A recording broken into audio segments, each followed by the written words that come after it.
குற்றப்பத்திரிகை தாக்கல் செய்யப்பட்டதன் பின்னர் பிரதிவாதிகள் தலா 50,000 ரூபாய் ரொக்கப் பிணையிலும் தலா 10 லட்சம் ரூபாய் பெறுமதியான 2 சரீர பிணைகளிலும் விடுவிக்கப்பட்டனர்.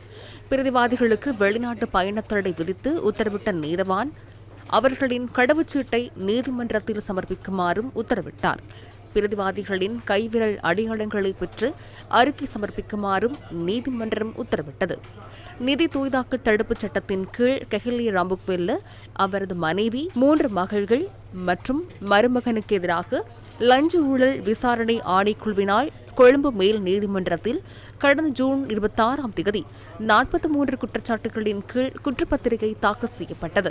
2020ஆம் ஆண்டு ஆகஸ்ட் 13ஆம் தேதி முதல் 2024 ஜூன் 24ஆம் தேதி வரைக்கான காலப்பகுதியில் வெகுசன ஊடகம் மற்றும் சுகாதார அமைச்சராக கடமையாற்றிய போது சட்டவிரோதமாக சொத்துக்களை ஈட்டியதன் மூலம் தண்டனை சட்டக்கோவையின் கீழ் குற்றங்களை இழைத்துள்ளதாக தெரிவித்து குற்றப்பத்திரிகையூடாக மனுதாரர்கள் மீது குற்றச்சாட்டுகள் முன்வைக்கப்பட்டுள்ளன.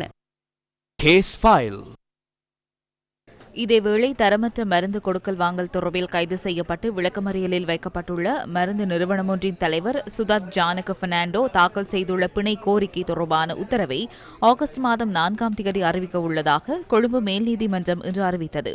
பிணை கோரிக்கை கொழும்பு மேல் நீதிமன்ற நீதிபதி இந்திரிகா காலிங்கவங்ச முன்னிலையில் இன்று விசாரணைக்கு எடுத்துக் கொள்ளப்பட்டது.